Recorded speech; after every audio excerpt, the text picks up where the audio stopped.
Super കൺമണി സീരിയലിലെ latest promo വിശേഷങ്ങളിലേക്ക് എല്ലാവർക്കും സ്വാഗതം.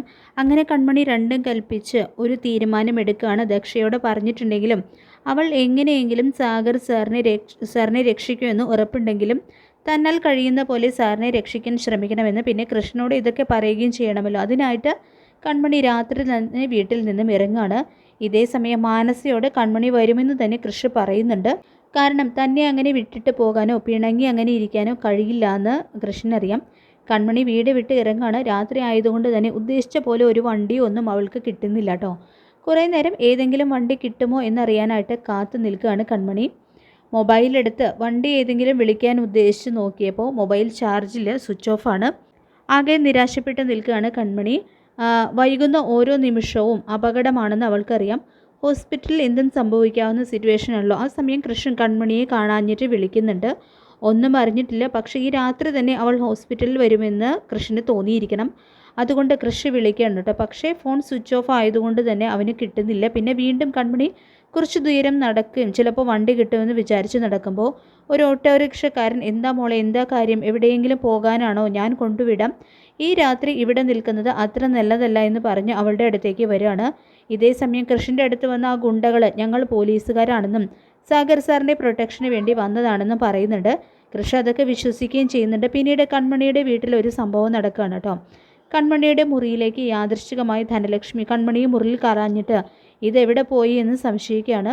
വീണ്ടും ഈ രാത്രി ഈ ഉരു ചുറ്റാനിറങ്ങിയോ, ഇങ്ങോട്ട് വരട്ടെ, അവൾക്ക് ഞാൻ കാണിച്ചു കൊടുക്കാം, അതെങ്ങനെ എന്തിനും ഏതിനും സപ്പോർട്ട് ചെയ്യാൻ അച്ഛനുണ്ടല്ലോ എന്ന് പറയുന്നുണ്ട്. ഇപ്പോൾ കൺമണിയെ തലയിൽ കയറ്റി വെച്ചേക്കാണ്. അമ്മായിമാരോട് പറയാണ്.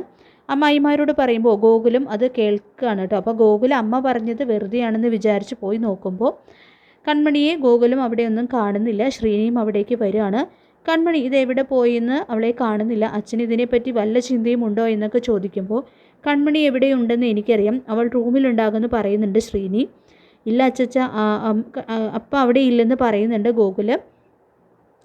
അപ്പോൾ ഹോസ്പിറ്റലിൽ പോയിട്ടുണ്ടാകുമെന്നും ഗോകുൽ പറയുന്നുണ്ട് കേട്ടോ. അവൾ ഗോകുലിനോട് പറഞ്ഞിരുന്നല്ലോ സാഗർ സാർ ഹോസ്പിറ്റലിലാണെന്നും സാഗർ സാറിനെ കൊല്ലാൻ ആരോ ശ്രമിക്കുന്നുണ്ടെന്നും മറ്റും. അതും അവൻ ശ്രീനിയോട് പറയുന്നുണ്ട്. ഇപ്പോൾ എന്തിനാ അവൾ ഹോസ്പിറ്റലിലേക്ക് പോയത്, അതും കൊല്ലാൻ നിൽക്കുന്നവരുടെ ഇടയിലേക്ക് എന്നൊക്കെ ആദ്യയോടെ ശ്രീനി ഇത് കേട്ട് ചോദിക്കുന്നുണ്ട്. പിന്നീട് ബാലുവും സുമിത്രയും ഡോക്ടേഴ്സിനെ ചട്ടം കെട്ടി ഐസിയുയിലേക്ക് വരാൻ ശ്രമിക്കുകയാണ്.